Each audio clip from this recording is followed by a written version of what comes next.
Što biste učinili kad biste otkrili da je vaš cijeli život izgrađen na laži? Ovo je istinita priča Anđele Kovačić, mlade žene iz Zagreba, koja je mislila da poznaje svoju obitelj bolje od bilo koga drugog. Međutim, kada se njen stariji brat Goran zaljubio u Srpkinju, obiteljski miran život se raspao kao kula od karata, otkrivajući tajne koje su bile zakopane više od 20 godina. Ono što ćete čuti nije samo priča o zabranjenoj ljubavi ili obiteljskim sukobima. Ovo je priča o tome kako rat i mržnja mogu oblikovati generacije, kako se tajne prenose poput prokletstva i kako ponekad istina boli više od bilo koje laži. Anđelina majka Milica joj je rekla da ne ide na bratov rođendan, ali razlog koji je dala bio je samo vrh ledenog brijega. Ono što se krilo ispod bilo je toliko strašno da je promijenilo sve što je Anđela mislila o svojoj obitelji, svojoj zemlji i sebi samoj. Ako vas ova priča potrese kao što je potresla mene, ne zaboravite se pretplatiti na kanal i ostavite komentar što mislite o onome što se sprema dogoditi. Sada se pripremite da otkrijete istinu koja je godinama bila skrivena u tišini hrvatske obitelji. Zovem se Anđela Kovačić i do prije 3 mjeseca mislila sam da znam sve o svojoj obitelji.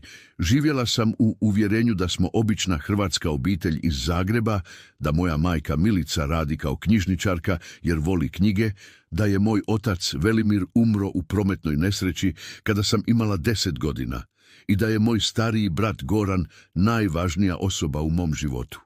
3 mjeseca prije sve se to promijenilo u jednom razgovoru koji je trajao manje od 5 minuta, ali koji je porušio sve što sam mislila da znam o svojoj prošlosti.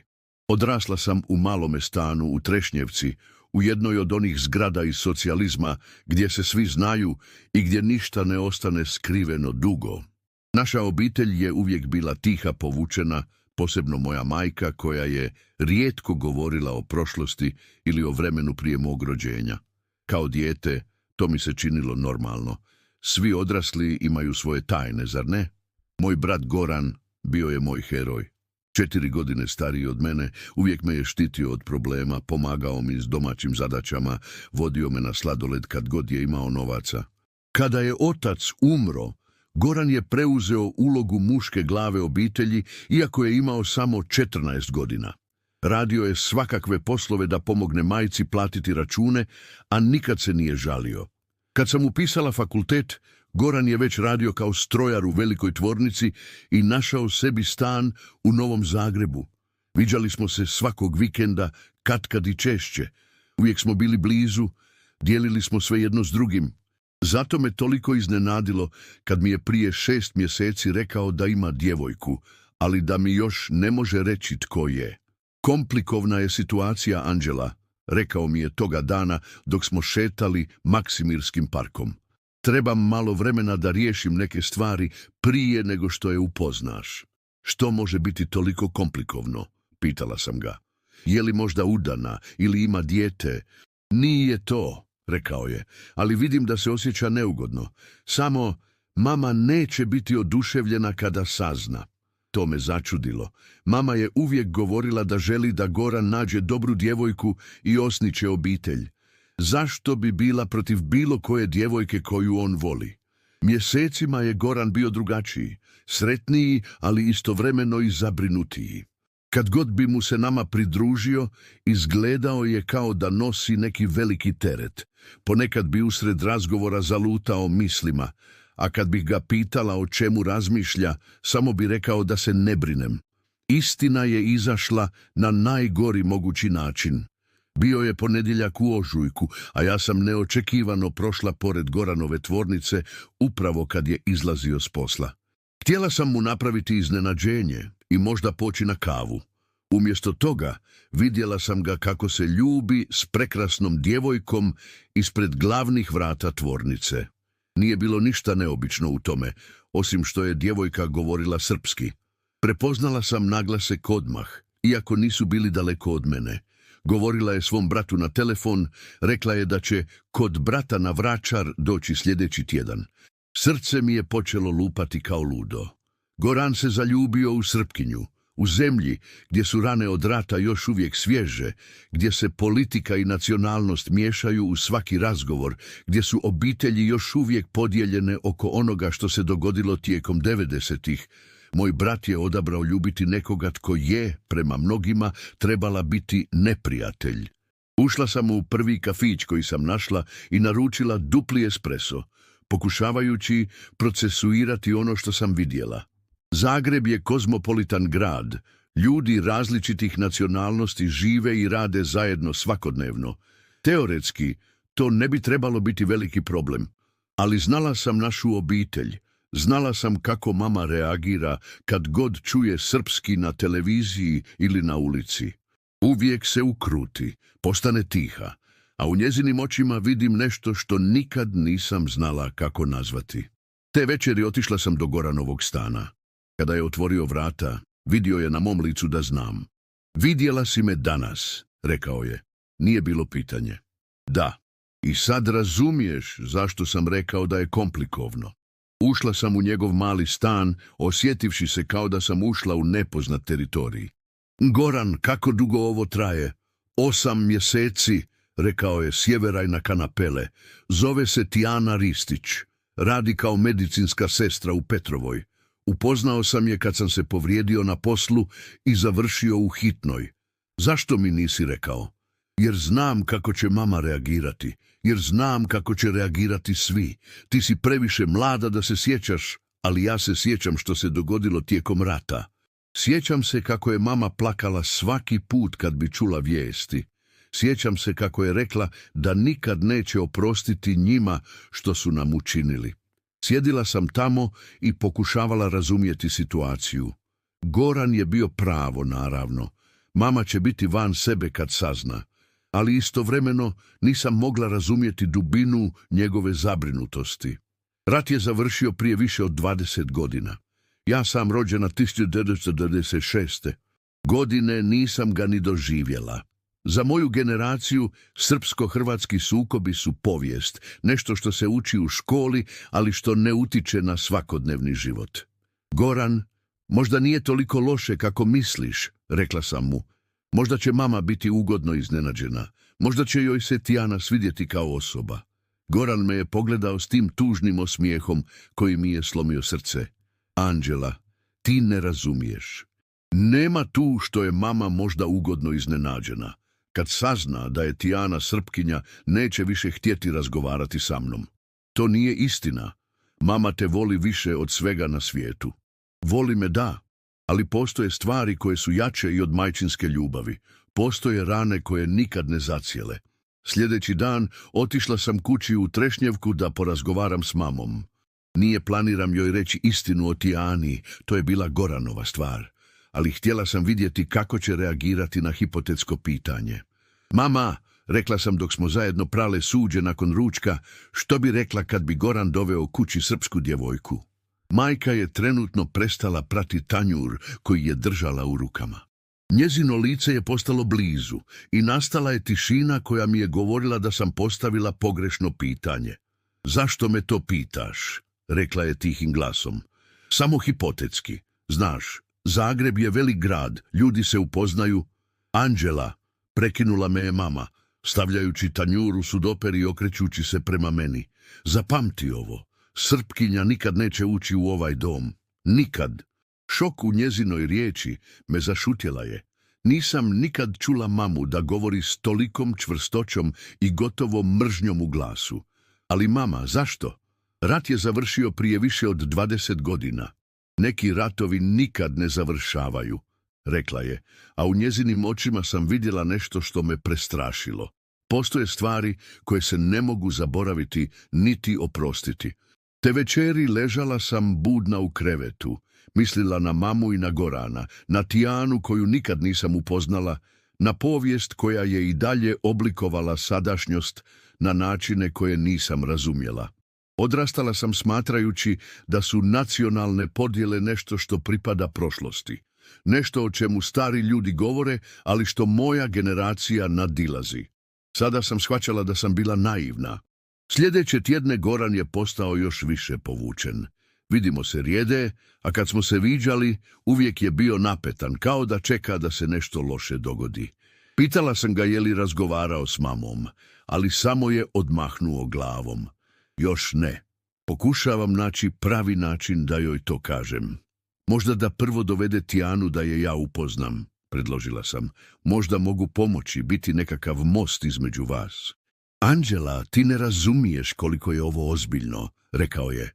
Ovo nije samo o tome da mama ne voli Tijanu. Ovo je o tome da postoje stvari u našoj prošlosti, stvari o kojima ti ne znaš ništa.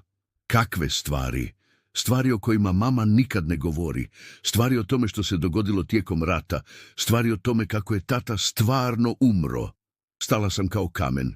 Što misliš kako je tata stvarno umro? Umro je u prometnoj nesreći. Goran me je dugo gledao kao da pokušava odlučiti što da mi kaže. Anđela, koliko ti se sjećaš tate? Sjećam se da je bio drag, da me je uvijek stavljao na ramena, da mi je čitao priče prije spavanja. Sjećaš li se gdje smo živjeli prije nego što smo se doselili u Zagreb? Pokušala sam se sjetiti, ali sjećanja iz ranog djetinjstva su zamučena i nepouzdana. Ne znam, pretpostavljam da smo uvijek živjeli ovdje. Nismo. Živjeli smo u malome mjestu blizu Vukovara. Doselili smo se u Zagreb kada si imala 5 godina, a ja 9. Mama ti nikad nije rekla. Osjećala sam se kao da mi se zemlja povlači pod nogama. Zašto mi nitko to nikad nije rekao? Jer mama želi zaboraviti sve što se dogodilo prije. Jer želi pretvoriti kao da taj dio našeg života nikad nije postojao. Ali zašto? Goran je uzeo duboki dah, jer je tamo umro tata i nije umro u prometnoj nesreći. Riječi su se okretale u mojoj glavi kao vrtoglava vrtnje. Kako je onda umro? Ubili su ga, tijekom rata. Mama mi je rekla kad sam napunio 18 godina i inzistirao da znam istinu. Sjedila sam tamo u tisini koja je bila toliko glasna da me je boljela uši. Moj otac nije umro u prometnoj nesreći. Ubili su ga tijekom rata, a ja to do danas nisam znala. Tko ga je ubio? Konačno sam uspjela pitati. Goran je šutio dugo vremena prije nego što je odgovorio, a kad je odgovorio, shvatila sam zašto je bio toliko zabrinut zbog Tijane. Srpski vojnici, paramilitarci, ubili su ga jer je bio Hrvat i jer je odbio napustiti svoj dom. U tom trenutku sve se spojilo. Mamina reakcija na srpski jezik, njena odlučnost da nikad ne govori o prošlosti, njena izjava da Srpkinja nikad neće ući u naš dom. Moj brat je bio zaljubljen u ženu čiji su sunarodnjaci ubili našeg oca. 2 nedjelje kasnije Goran me je pozvao i rekao mi nešto što mi je slomilo srce. Anđela, imam 30. rođendan sljedeći tjedan. Planiram napraviti malu zabavu u svom stanu i planiram pozvati Tijanu. Vrijeme je da se suočim s istinom i pokušam objasniti mami situaciju. Jesi li joj rekao? Jesam. Rekao sam joj da pozivam svoju djevojku na rođendan i da se nadam da će doći. I što je rekla? Rekla je da će doći. Rekla je da se nadam upoznati ženu koju volim njen sin. Osjećala sam kombinaciju olakšanja i dred. Možda će sve biti u redu. Možda će mama vidjeti da je Tijana dobra osoba i da nacionalnost nije važna kad se radi o ljubavi. Dan prije Goranovog rođendana mama me je pozvala da dođem kod nje. Anđela, rekla je kad sam došla, ne idi sutra na bratov rođendan. Zašto ne? Samo ne idi. Molim te. Vidjela sam u njezinim očima istu strah i odlučnost koju je pokazala kad smo razgovarale o srpskim djevojkama. Ali ovaj put bilo je nešto više. Bilo je tu i nešto što je ličilo na grižnju savjesti. Mama, što se događa? Zašto ne bi trebala ići? Jer ću sutra reći Goranu nešto što će promijeniti sve između nas. I ne želim da budeš tamo kad se to dogodi. Što ćeš mu reći? Mama je sjedila na kauču i pokrila lice rukama. Kad je digla glavu, vidjela sam suze u njezinim očima. Istinu. Reći ću mu istinu o tome što se dogodilo tvom ocu. Pravu istinu. Ne razumijem. Goran mi je rekao da zna istinu. Rekao je da si mu rekla kad je napunio 18 godina. Nisam. Rekla sam mu dio istine, najlakši dio. Osjećala sam hladnoću koja mi se širila tijelom. Što si mu rekla? Rekla sam mu da je tata ubio srpski vojnik. To je bilo istina. A što mu nisi rekla? Mama je gledata svoje ruke dugo vremena prije nego što je odgovorila. A kad je odgovorila, shvatila sam da moj svijet nikad neće biti isti. Nisam mu rekla da sam ja taj koji je rekao srpskim vojnicima gdje ga mogu naći. Poglavlje 2. Riječi koje je mama izgovorila ostale su viseći u zraku kao eksplozija od koje se nikada nećeš oporaviti. Sjedila sam tamo i gledala ženu koja me je odgojila, ženu koju sam smatrala najjačom osobom koju poznajem, ženu koja mi je učila o dobru i zlu i pokušavala procesuirati ono što je upravo rekla. Što to znači? Konačno sam uspjela pitati, iako sam u dubini duše već znala odgovor. Znači da sam ja kriva za tatinu smrt, rekla je mama, a suze su joj se počele slijevati niz obraze. Znači da sam ga izdala. Znači da 26 godina živim s tim što sam učinila. I da sada, kada Goran želi dovesti srpsku djevojku u naš dom, mogu mu reći zašto to nije moguće. Ustala sam s kauča toliko brzo da mi se zavrtilo u glavi. Ne, ovo se ne događa. Ti nisi mogla. Anđela, sjedni, moram ti objasniti. Ne želim objašnjenje, viknula sam, a vlastiti glas mi je zvučao strano i daleko. Želim da mi kažeš da se šališ, da je ovo neki užasan san, da... Sjedni, rekla je mama čvršće. Zaslužuješ znati cijelu istinu. Goran će je sutra saznati, a ti moraš razumjeti prije nego što se to dogodi. Sjela sam na rub kauča, osjećajući se kao da sam napravljena od stakla koje će se raskinuti ako pogrejem. Bilo je to 1995. godine. Počela je mama. Ti si imala 3 godine, Goran 7. Živjeli smo u Borovu, malom mjestu nedaleko od Vukovara.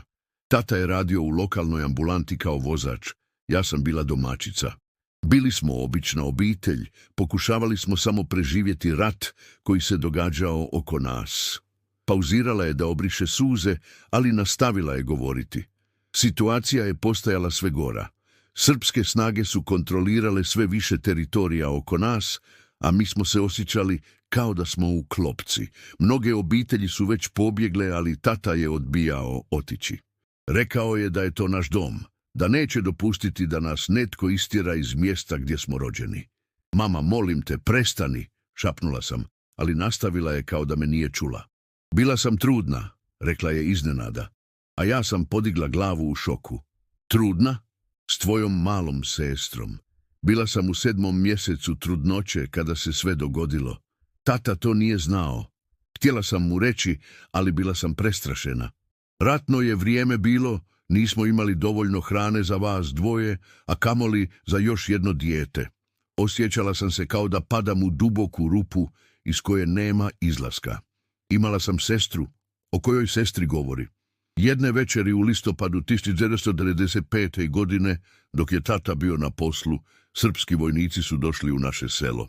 Nisu bili regularna vojska, bili su paramilitarci, dobrovoljci koji su se borili više za osvetu nego za neki politički cilj. Prošli su kroz selo kuću po kuću, tražili su muškarce za koje su mislili da sarađuju s hrvatskim snagama. Mama je ustala i otišla do prozora, gledajući van kao da može vidjeti prošlost u refleksiji stakla. Zakucali su na naša vrata oko 10 navečer. Goran je spavao, ti si bila budna u mojim rukama, stalno si plakala jer si osjetila moju napetost. Kad sam otvorila vrata, vidjela sam 3 muškaraca u uniformama koje nisam prepoznala. Jedan od njih je govorio srpski s jakim vojvođanskim naglasom. Zašto mi to govoriš? Pitala sam kroz suze. Zašto me natjeraš da to čujem? Jer moraš razumjeti što se dogodilo sljedeće. Jer moraš razumjeti zašto sam donijela tu odluku. Vratila se i sjela pokraj mene. Uzela je moje ruke u svoje. Bile su ledeno hladne. Pitali su me gdje je moj muž. Rekla sam im da je na poslu, da radi noćnu smjenu u ambulanti. Rekli su mi da će ga pronaći tako ili tako, ali da bi bilo lakše ako im kažem gdje točno radi. Rekla sam im da ne znam, da svaki dan ide na različita mjesta. To je bila istina. Ne, znala sam točno gdje je. Te večer je vozio medicinsku opremu u bolnicu u Vukovaru. Znala sam rutu koju uzima, znala sam u koje vrijeme će se vraćati. Začula sam kako mi srce lupa toliko glasno da je zagušilo sve ostale zvukove. Onda je jedan od njih rekao nešto što mi je smrznulo krv u žilama. Rekao je: gospođo, vidim da ste trudna.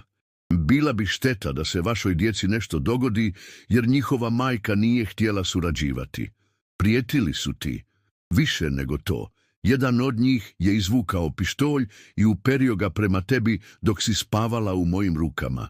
Drugi je otišao u sobu gdje je spavao Goran. Čula sam kako je probudio i kako je počeo plakati. Mama je počela drhtati od sjećanja. U tom trenutku nisam mislila o tati. Nisam mislila o tome što će se dogoditi ako im kažem gdje je. Mislila sam samo o tebi i o Goranu, o bebi u meni, o tome da čuvam svoju djecu živa, ma što to koštalo. Rekla si im gdje je tata. Rekla sam im da će se vratiti kući oko ponoći, rutom kroz šumu. Rekla sam im da uvijek vozi istim putem, jer misli da je siguran. Rekla sam im sve što su htjeli znati. Tišina koja je nastala bila je najgora tišina mog života. Znala sam što će reći sljedeće, ali to nije učinilo da bude lakše čuti. Otišli su u 11 navečer. Oko 12:30 ujutro čula sam pucnje iz smjera šume. Tata nikad nije došao kući. Ustala sam ponovno, ovaj put osjećajući mučninu koja mi je prijetila da me obori. Kako si mogla? Kako si mogla izdati vlastitog muža? Jer sam bila majka, viknula je mama, ustajući i okrenuvi se prema mni. Jer sam imala 3 djece koje sam morala zaštititi, jer sam bila trudna i preplašena i nisam imala izbora. Uvijek imaš izbor, rekla sam hladnim glasom. Ne, Anđela, nema ni uvijek. Ponekad moraš birati između loših opcija i ja sam odabrala sačuvati svoju djecu umjesto svog muža. A moja sestra, što se dogodilo s njom? Da, mama je sjela nekako, kao da je netko izašao sav zrak iz nje. Rodila se mrtva mjesec dana kasnije. Stres, trauma, sve što se dogodilo, tijelo mi nije moglo podnijeti. Izgubila sam je, a s njom i dio sebe koji se nikad neće vratiti. Sada sam plakala bez kontrole, za oca kojeg se jedva sjećam, za sestru koju nikad nisam imala priliku upoznati, za obitelj koju smo mogli biti, a nikad nismo bili. Zašto mi to govoriš sada? Pitala sam. Zašto nakon 26 godina? Jer sutra Goran planira dovesti srpsku djevojku na svoj rođendan, jer želi da je upoznam kao ženu koju voli. Jer ne mogu sjediti za istom konzolijom s osobom čiji su sunarodnjaci ubili mog muža, bez obzira na to što sam ja krivo za njegovu smrt. Ali Tijana nije kriva za ono što su učinili ti vojnici. Nije, imaš pravo, ali svaki put kad čujem srpski jezik, svaki put kad vidim ćirilično pismo, svaki put kad pomislim na Srbiju ili Srbe, vraćam se u tu večer kad sam izdala vlastitu obitelj. Ne mogu se nositi s tim. Ustala sam i krenula prema vratima. Anđela, gdje ideš? Moram razgovarati s Goranom. Moram mu reći istinu prije nego što doljete sutra na rođendan. Ne! Da mama je skočila prema meni. Molim te, ne, dopusti mi da mu kažem sama. Zaslužujem to. Zaslužuješ? Ti misliš da zaslužuješ nešto nakon onog što si učinila? Čim su riječi izašle iz mojih usta, požalila sam što sam ih rekla. Vidjela sam kako mamu bole.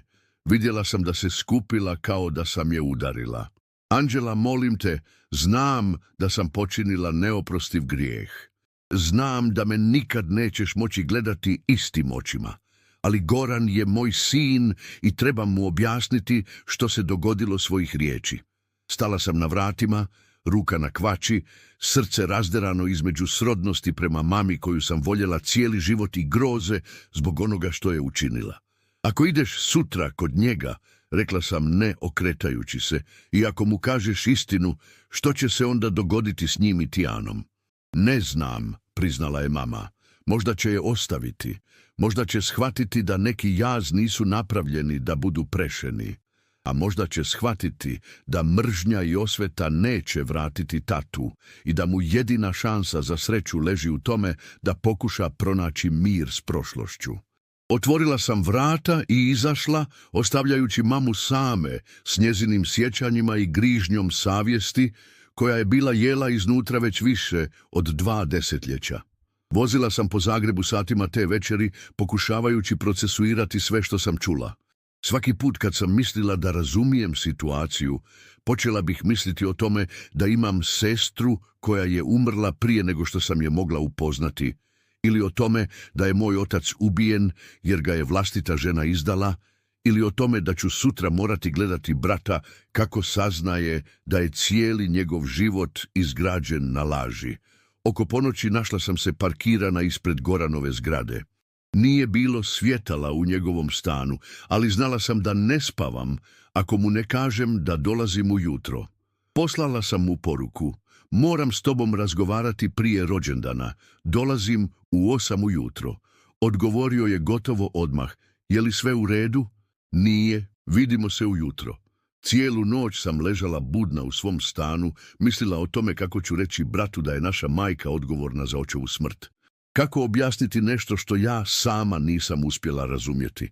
Kako mu reći da je žena koja ga je odgojila, koja je žrtvovala sve da im omogući dobar život u Zagrebu, također žena koja je izdala vlastitog muža srpskim vojnicima?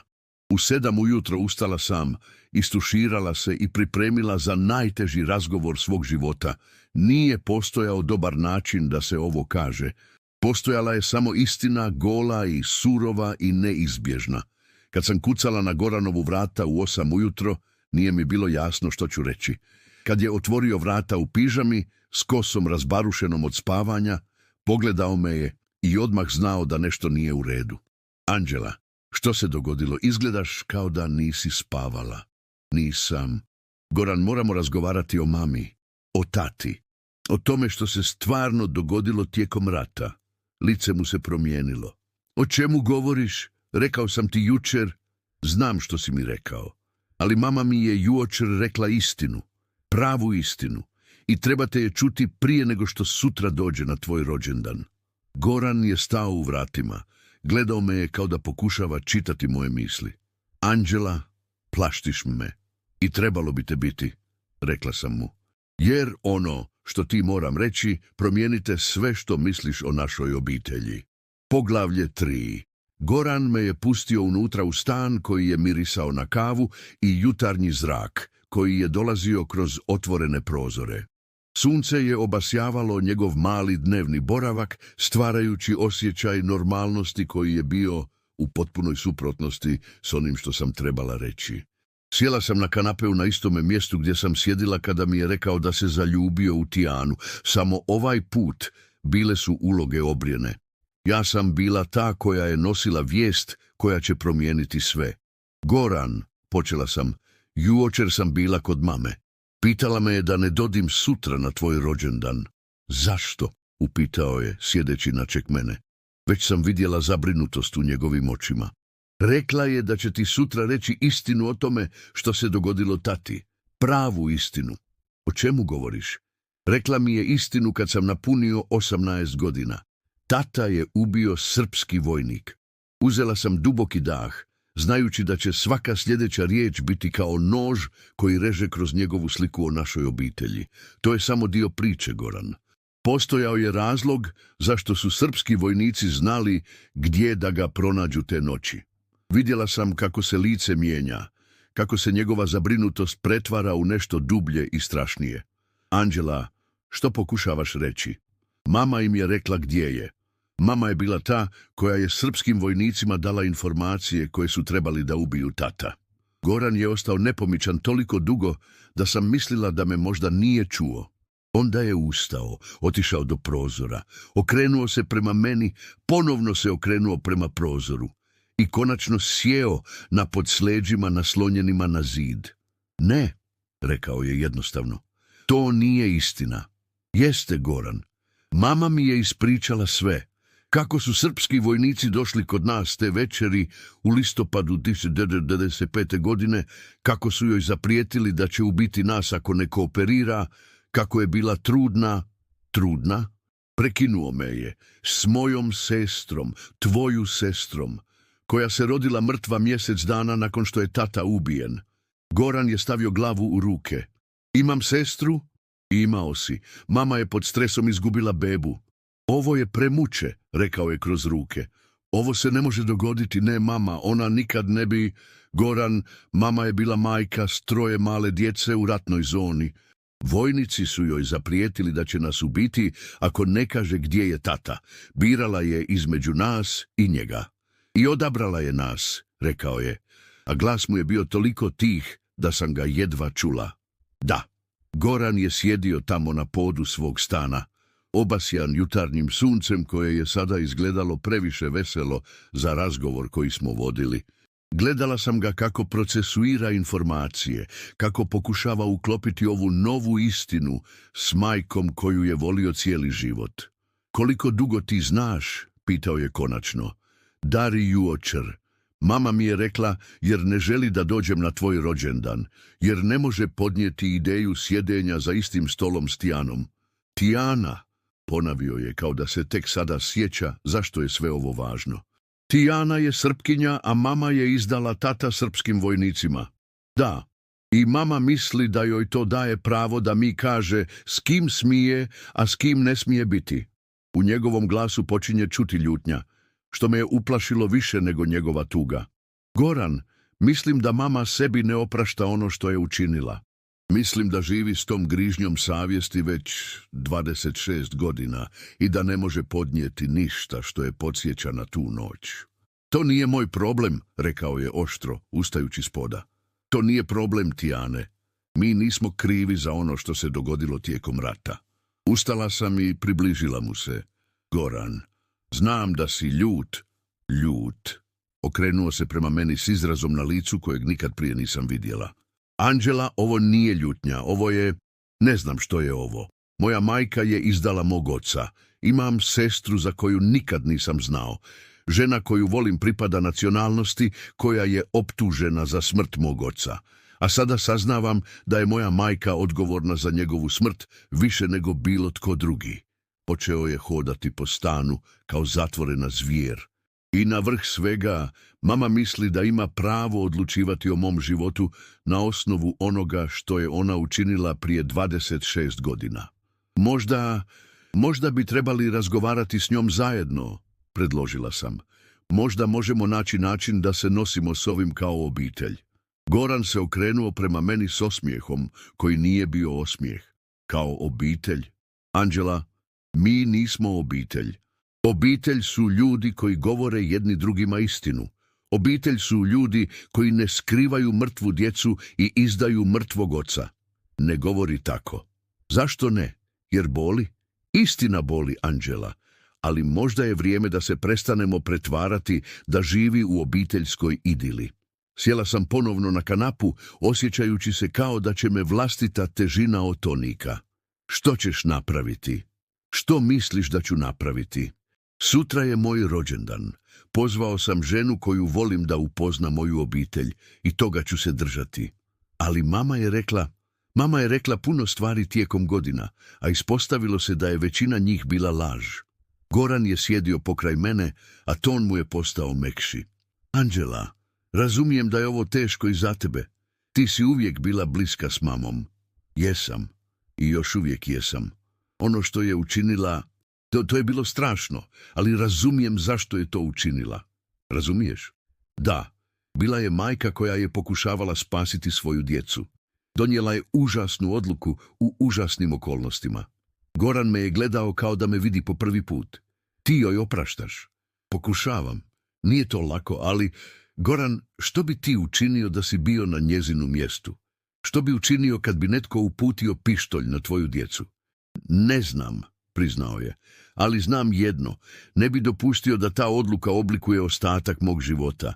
Ne bi dopustio da me truju i čini nesposobnim za ljubav. Sjedili smo u tišini nekoliko minuta, svako u svojim mislima. Konačno sam rekla, Što ćeš reći Tijani? Istinu, cijelu istinu, zaslužuje znati u što se upliče.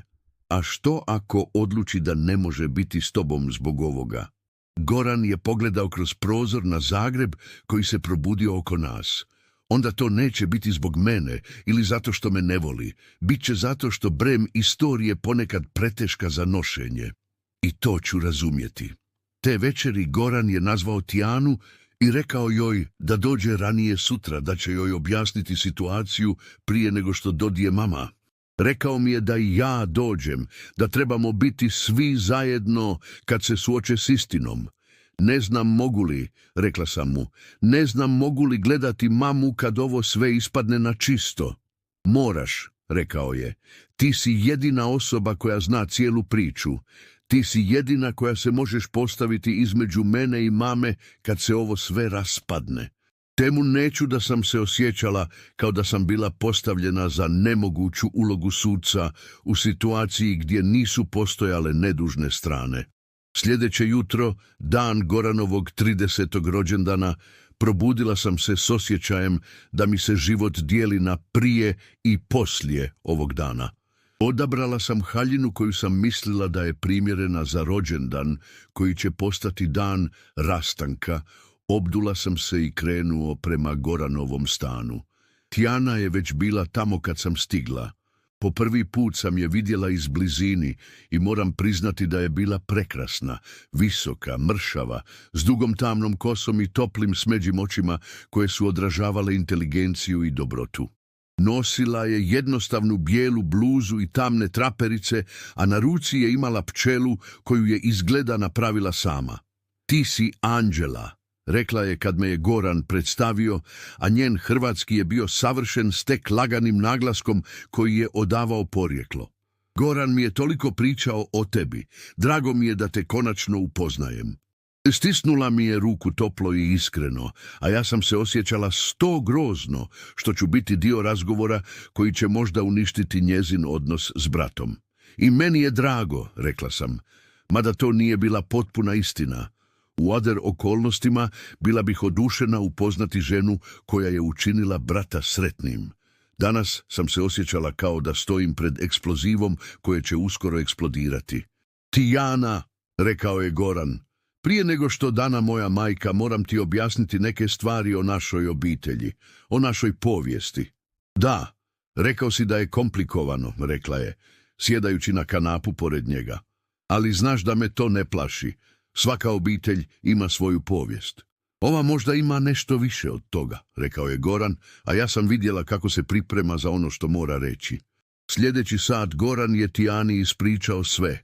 O tome kako smo živjeli blizu Vukovara tijekom rata, o tome kako je tata ubijen, o tome što mama učinila.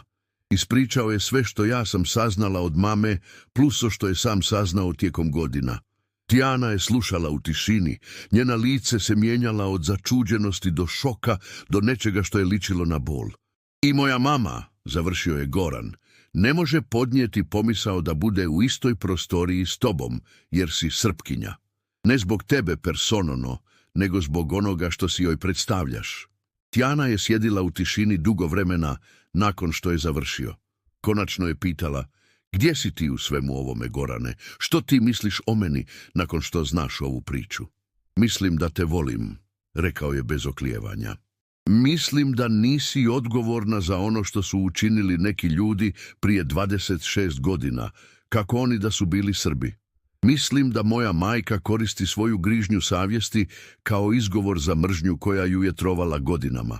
A mislim li ja da je tvoja majka čudovište? Pitao je Tijana. Goran je pogledao prema meni kao da traži pomoć. Ne znam, rekao je iskreno. Što ti misliš? Tijana je ustala i otišla do prozora, ista ono što smo Goran i ja radili dan prije kad smo pokušavali procesuirati teške informacije. Radim kao medicinska sestra, rekla je konačno. Svakodnevno vidim situacije gdje ljudi moraju donijeti nemoguće odluke. Vidim majke koje moraju odlučiti koje dijete treba hitnu medicinsku pomoć kad nema dovoljno liječnika za oba. Vidim obitelji koje moraju odlučiti hoće li trošiti novac na liječenje djede ili na školovanje djece. Okrenula se prema nama. Nema dobrih odluka u takvim situacijama, samo su postoje odluke s kojima možeš živjeti i oni s kojima ne možete. I što misliš o odluci moje majke? Pitao je Goran. Mislim da je donijela odluku s kojom očito ne može živjeti, judging po tome što si mi opisao. I mislim da projekt svoju grižnju savjesti na mene neće joj donijeti mir koji traži. U tom trenutku zvono je zvonilo. Svi smo znali tko je. Mama je stigla, rekao je Goran. Goran, rekla je Tijana, možda bi bilo bolje da odem. Možda nije vrijeme za ovaj razgovor. Ne, rekao je čvrsto. Vremena je za ovaj razgovor davno trebalo doći i želim da ostaneš. Želim da moja majka upozna ženu koju volim. Otišao je otvoriti vrata, a ja sam ostala s Tijanom u tišini koji je bila napeta kao šđira preko ga nategnuto. Tijana, rekla sam, bez obzira na to što se dogodi danas, želim da znaš da Goran te zista voli. I vjerujem da si dobra osoba. Hvala ti, rekla je.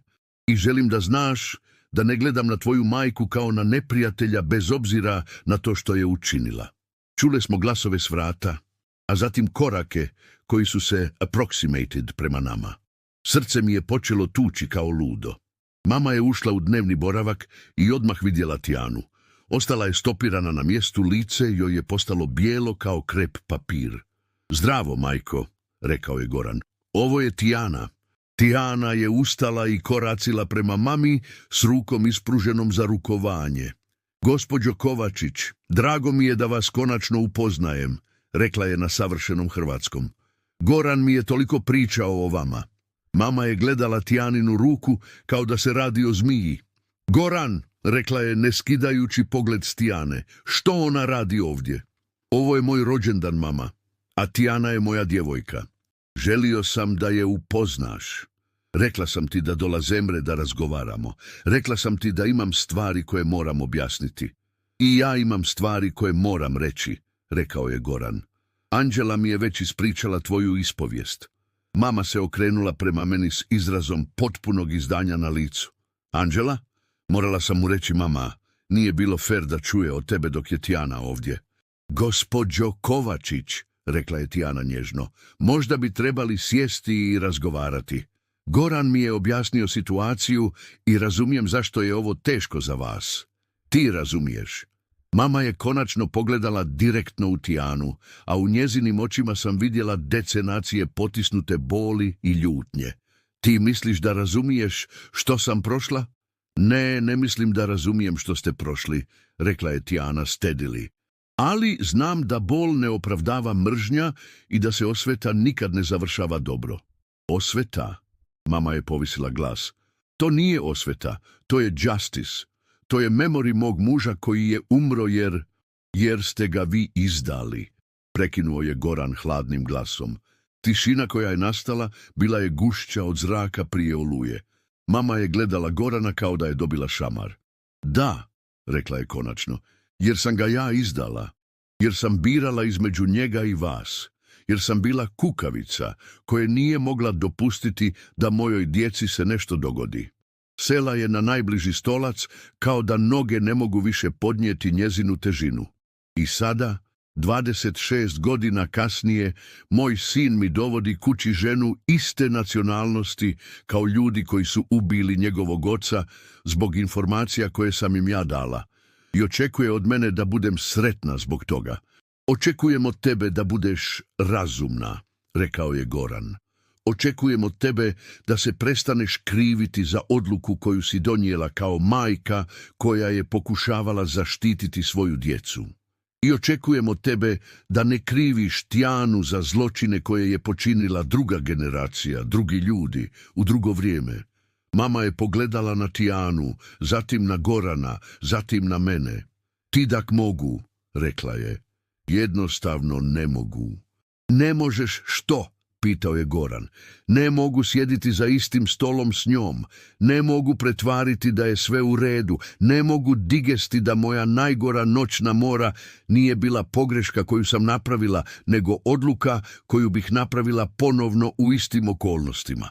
Tijana je ustala. Gospođo Kovačić, rekla je, ne tražim da zaboravite što se dogodilo. Ne tražim da mi oprostite zato što sam Srpkinja, ali tražim da razmotriti možnost da možda vaš sin zaslužuje biti sretan, bez obzira na greške koje smo počinili u prošlosti. Sreća, rekla je mama gorko, je luksuz kojeg si mi ne možemo priuštiti. Sreća je za ljude koji nemaju krv na rukama. Svi imamo krv na rukama na neki način, odgovorila je Tijana. Pitanje je hoćemo li dopustiti da nam definira ostatak života. Goran je ustao i stao kraj Tijane. Mama, rekao je, volim tebe, ali također volim i Tijanu i neću birati između vas. Ako ne možeš prihvatiti ženu koju volim, onda se bojim da ćemo morati pronaći way da živimo bez tebe u našim životima. Mama je počela plakati, ne suze koje su tekle lov njezinim obrazima, nego zaista plakanje koje je šuk cijelo njezino tijelo.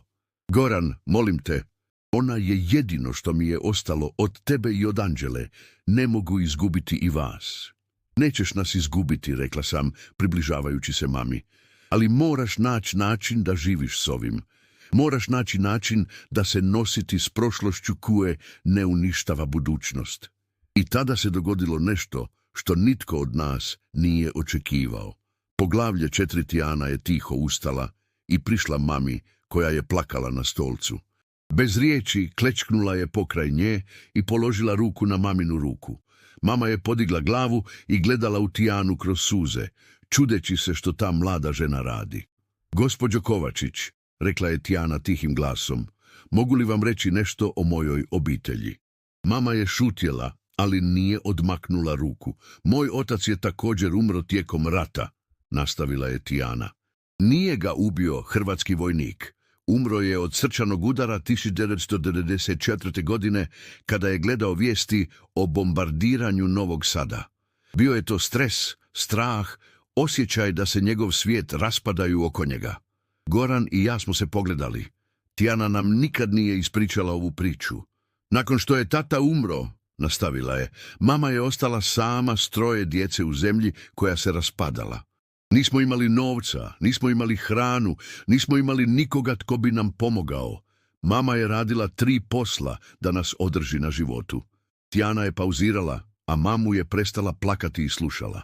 Jedna večer 1995. godine hrvatski vojnici su prošli kroz naše selo. Tražili su srpske muškarce za koje su sumnjali da pomaže srpskim snagama. Mama je bila preplašena jer je moj stariji brat Nikola imao 17 godina, što je bilo dovoljno staro da ga tretiraju kao vojnika. Srce mi se počelo ubrzavati. Gdje je ova priča vodila? Vojnici su došli do naše kuće oko 10 navečer. Pitali su mamu gdje je Nikola. Mama je rekla da je otišao u Beograd kod rođaka. To je bila laž, Nikola se krio u podrumu. Mama je sada gledala direktno u Tijanu, ali jedan od vojnika joj nije vjerovao. Rekao je da će pretražiti kuću. Mama je znala da ako ga pronađu, ubit će ga na licu mjesta. Zato je učinila nešto što je smatrala jedinom opcijom. Tijana je uzela duboki dah. Rekla im je da je Nikola kod našeg susjeda, starog čovjeka po imenu Miloš, koji je živio sam i koji je često pomagao našoj obitelji. Rekla je da Nikola tamo pomaže s kućanskim poslovima. Osjećala sam kako mi se želudac steže. Vojnici su otišli kod Miloša. Našli su Nikolu tamo. Bio je stvarno tamo. Pomagao je old man s nešto popravkom. Ali umjesto da uhite samo Nikolu, ubili su i njega i Miloša. Rekli su da je Miloš krio neprijatelja. Tijana je sada također plakala, ali je nastavila govoriti. Mama je spasila samo jednog sina, tako što je žrtvovala drugog sina i nevinog čovjeka. 28 godina kasnije još uvijek živi s tom grižnjom savjesti, ali naučila je nešto što je meni prenijela. Što? Pitala je mama, prvi put govoreći direktno s Tijanom. Da rat čini čudovište od nas svih, da nema nevinih u ratu, samo žrtve koje rade što moraju da prežive. I da ako dopustimo da nas ta grižnja savjesti troši, ubijamo se polako, dan za danom. Tišina koja je nastala bila je drugačija od one prije. Bila je to tišina razumijevanja, tišina prepoznavanja. Tijana, rekla je mama kroz suze, tvoja majka je također. Ubila je nevinu osobu da spasi svoje dijete, da, i također živi s tim svaki dan. Ali također je naučila da život mora ići dalje, da ljubav mora biti jača od krivnje. Mama je gledala u Tijanu dugo vremena, kao da je po prvi put stvarno vidi. Kako ji je uspjelo? Kako je uspjela nastaviti živjeti? Našla je mir kroz pomaganje drugim obiteljima koje su prošle kroz slične traume. Postala je volonterka u centru za žrtve rata. Pomaže drugim majkama koje nose slične terete. Tijana je sjela na potpokraj mamine stolice. Gospođo Kovačić, ne tražim od vas da zaboravite što se dogodilo. Ne tražim ni da mi oprostite što sam Srpkinja, ali možda možemo pronaći način da pomognemo jedna drugoj nositi terete koje nosimo. Mama je pogledala na Gorana, zatim na mene, zatim ponovno na Tijanu. Ne znam kako, rekla je iskreno. Ne znam kako se počinje. Možda tako što ćete mi dopustiti da vam pomognem, rekla je Tijana. Možda tako što ćemo razgovarati o tome što smo prošle, umjesto da se pretvaramo da se nije dogodilo. Goran je prispio pokraj njih. Mama, rekao je, Tijana ne traži od tebe da zaboraviš tatu. Ne traži od tebe da se pretviraš da je sve u redu. Traži samo priliku da te upozna kao osobu, a ne kao simbol nečega što te plaši. Mama je šutjela dugo vremena. Zatim je rekla nešto što me je potpuno iznenadilo. Tijana, možeš li mi reći o svojoj majci, o tome kako je našla mir? Sljedeći sat Tijana je pričala o svojoj obitelji, o tome kroz što su prošli tijekom i nakon rata. Pričala je o tome kako je njena majka učila živjeti s grižnjom savjesti, kako je pronašla svrhu kroz pomaganje drugim, kako je naučila da je ljubav jača od mržnje. Mama je slušala svaku riječ, a ja sam vidjela kako se nešto mijenja u njenom licu. Nije bilo to potpuno oslobađanje od boli, to bi bilo nemoguće. Ali bilo je to početak razumijevanja da nije sama u svome teretu. Postoji li... Mama je počela, zatim zastala. Što? Ohrabrila je Tijana. Postoji li centar za žrtve rata u Zagrebu, mjesto gdje bi ja mogla... Da, rekla je Tijana odmah. Postoji. I uvijek trebaju volontere, posebno one koji su prošli kroz traumatska iskustva. Goran me je pogledao s izrazom pune nade koji nisam vidjela na njegovom licu godinama. Mama, rekao je, to ne znači da moraš zaboraviti tatu ili oprostiti sebi za ono što se dogodilo. Znači samo da možeš koristiti svoje iskustvo da pomagneš drugim ljudima. I, dodala je Tijana nježno, možda ćete kroz pomaganje drugim pronaći način da oprostite sebi. Mama je ustala sa stolice i otišla do prozora. Stajala je tamo dugo vremena, gledajući na Zagreb koji se prostirao ispod nas. Goran, rekla je konačno, ne okrećući se, možeš li mi reći nešto iskreno? Naravno. Voliš li Tijanu? Volim je više nego što sam mislio da je moguće voljeti nekoga. I je li te ona čini boljom osobom? Goran je pogledao na Tijanu prije nego što je odgovorio. Da, čini me boljom osobom svakim danom. Mama se okrenula prema njima. Tijana, rekla je, možeš li mi obećati nešto? Ovisno o tome što je, rekla je Tijana pažljivo. Možeš li mi obećati da ćeš paziti na njega, da ga nećeš povrijediti? Mogu vam obećati da ga neću nikad namjerno povrijediti. I mogu vam obećati da ću ga voljeti koliko god dugo mi dopusti. Mama je kimnula glavom. To je dovoljno. Tada je učinila nešto što je nas sve iznenadilo. Prišla je Tijani i pružila joj ruku. Možda možemo početi iz početka, rekla je. Ja sam Milica. Tijana je uzela njenu ruku objema rukama. Drago mi je da vas upoznajem, Milica. Ja sam Tijana. Nisu to bile suze radosti koje su mi tekle niz lice dok sam gledala taj trenutak. Bile su to suze olakšanja, suze nade, suze za sve što smo izgubili i sve što možda možemo izgraditi. Goran je prilišao i zagrlio nas sve troje odjednom. To je najbolji rođendanski poklon koji sam ikad dobio, rekao je. Ali istinskim poklonom se ispostavilo ono što se dogodilo sljedećeg tjedna. Mama je otišla s Tijanom u centar za žrtve rata. Počela je volontirati, prvo samo sat vremena tjedno, zatim više. Kroz rad s drugim obiteljima koje su prošle kroz slične traume, počela je razumjeti da nije jedina osoba koja je donijela nemoguće odluke u nemoguću vrijeme. Upoznala je hrvatsku ženu koja je tijekom rat skrivala srpskog susjeda u svome podrumu, riskirajući živote svoje djece. Upoznala je srpski muškarac koji je pomagao hrvatskim obiteljima da pobjegnu iz svojeg sela. Upoznala je ljude koji su učinili nespametne stvari iz ljubavi, iz strah, iz očaja. Kroz te priče mama je počela razumjeti da je rat bio sistemski koji je izazvao zlo, ne ljudi koji su pokušavali preživjeti. 3 mjeseca kasnije mama je pozvala Tijanu na kavu, samo njih dvije. Rekla mi je kasnije da su razgovarale o svemu, o prošlosti, o budućnosti, o tome što znači biti žena u svijetu koji je često okrutan i neizvjestan. Tijana me ne gleda kao da sam čudovište, rekla mi je mama tog dana. Gleda me kao majku koja je učinila što je mislila da mora učiniti. I možda je to dovoljno. 6 mjeseci nakon Goranovog rođendana, Goran i Tijana su se verili.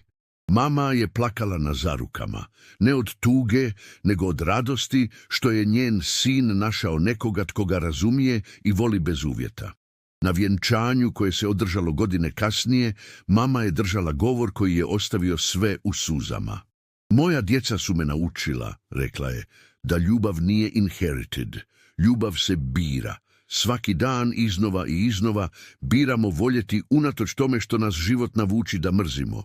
Goran i Tijana su mi pokazali da je možda najhrabriji čin ljubavi onaj kada volimo nekoga koga nam povijest govori da trebamo smatrati neprijateljem.